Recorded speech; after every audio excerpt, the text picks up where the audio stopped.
জমিতে মামলা থাকলে নতুন ভূমি জরিপ বিডিএস কার নামে হবে, এই বিষয়ে রত্না পারভিন নামে এক বোন জানতে চেয়েছেন।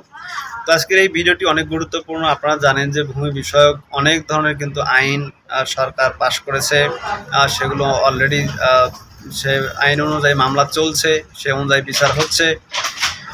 তো আজকের যে ভিডিওটি সেটি অনেক গুরুত্বপূর্ণ, কারণ আপনারা জানেন যে জমির নতুন জরিপ বিডিএস ইতিমধ্যেই বেশ কয়েকটি জায়গায় পাইলট প্রকল্প হিসাবে শুরু হয়েছে এবং অনেক জায়গায় কিন্তু শেষ হয়েছে।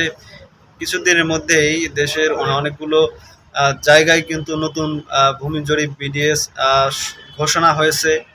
তো কোন কোন জায়গায় ভূমি জরিপ ঘোষণা হচ্ছে, জরিপ শুরু হবে, সে বিষয়ে আমরা আপনাদের মাঝে অনেক আগেই ভিডিও করেছি। তো যাই হোক, আজকে ভিডিওতে মূল আলোচনার বিষয় যে যদি জমিতে মামলা থাকে তাহলে এই ভূমি জরিপ এই জমিটির জরিপ কার নামে হবে। উভয় পক্ষই দাবি করছে যে আমার জমিটা আমার এই ডকুমেন্টস আছে, অপর ব্যক্তি দখল করে আছে, তার আবার এই সমস্ত কাগজপত্র আছে। অর্থাৎ উভয় পক্ষেরই কিছু না কিছু কাগজপত্র আছে, অথবা কেউ একজন জোর করে দখল করে আছে। তাহলে এই জমিটা কার নামে রেকর্ড হবে, এটাই হচ্ছে মূল প্রশ্ন। দেখুন, যদি কোনো জমি আপনার নামে রেকর্ড করাতে চান সঠিকভাবে, নতুন ভূমি জরিপ বিডিএস আপনার নামে হবে।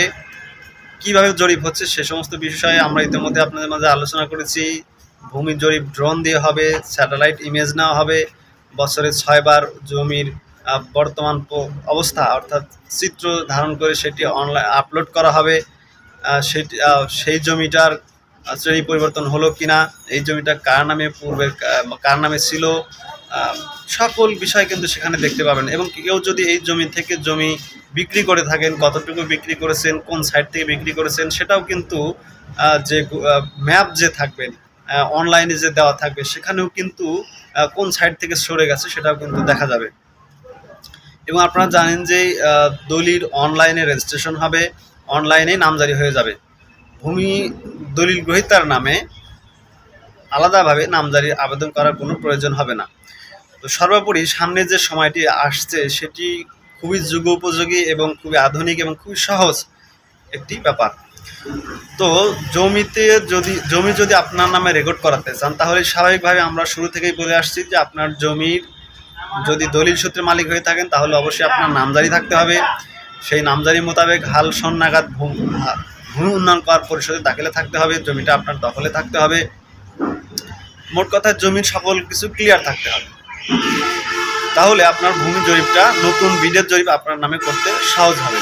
কেউ যদি মনে করেন যে আমি বিদেশে থাকি, আমার জমিটা আমি বাড়িতে নেই, তাহলে আপনার বিশ্বস্ত প্রতিনিধির মাধ্যমে আপনি জরিপ যে টিম আসবে তাদের মাধ্যমে, আপনার বিশ্বস্ত লোকের মাধ্যমে আপনি আপনার সেই খতিয়ান, সেই যে জমির যে সীমানা সেগুলো ঠিক করে নেবেন। জমির কোথাও কোনো ভুল আছে কিনা, দাগ নাম্বার, খতিয়ান নাম্বার, মালিকানা অংশ এগুলো ঠিক আছে কিনা। এবং আপনারা জানেন যে কোনো এজমালিক খতিয়ান হবে না। একজন মালিকের যেখানে যতটুকু জমি আছে সব একটি খতিয়ান আনা হবে, যৌথ কোনো খতিয়ান থাকবে না। তো ব্যাপারটা কিন্তু খুবই সহজ। যৌথ খতিয়ান হওয়ার কারণে কত ধরনের সমস্যা সেগুলো আপনারা জানেন। তাহলে যদি সকল কিছুই ঠিক থাকে তাহলে আপনার নামে জমিটা রেকর্ড হয়ে যাবে। এখন কেউ যদি মনে করেন যে না, আমার জমি আমি দখলে আছি, আমার এই কাগজপত্র আছে, ওই জমি নিয়ে আদালতে মামলা আছে, অথবা মামলা নেই কিন্তু সমস্যা দেখাচ্ছে, উভয় পক্ষে ওই জমিটা নিয়ে বিবাদমান অবস্থায় আছে। জমিটা একজন বলছে আমার দখলে, আরেকজন বলছে আমার দখলে, একজন বলছে আমার এই কাগজ আছে, আরেকজন বলছে আমার এই কাগজ আছে, অথবা ওই জমির মালিকই নেই, অন্য একজন দখল করে আছে। তাহলে এটার কি হবে? দেখুন, যদি ভূমি জরিপ টিম এসে আপনার জমির সকল কাগজপত্র যদি সঠিক না পায়, মালিকানা যদি সঠিক না পায়, তাহলে কিন্তু এই যে দখল মামলা এগুলো যদি নিয়ে যদি কোনো সমস্যা থাকে, তাহলে জরিপ টিম কিন্তু আপনার ভূমিটা স্থগিত রেখে চলে যাবেন। এবং যখন আদালতের মাধ্যমে এই জমিটা রায় আসবে বা ডিগ্রি হবে, যার পক্ষেই এই জমিটা আইনগতভাবে যার পক্ষে রায় হবে বা ডিগ্রি হবে, এই জমিটা কিন্তু তার নামেই চূড়ান্ত রেকর্ড হয়ে যাবে। তারপর রেকর্ড অনুযায়ী কিন্তু আপনি আপনার সেই ভূমি উন্নয়ন কর পরিশোধ করতে পারবেন, জমিটার দলিল হস্তান্তর করতে পারবেন, রেজিস্ট্রি করতে পারবেন এবং আপনার নামে খতিয়ান তৈরি হবে।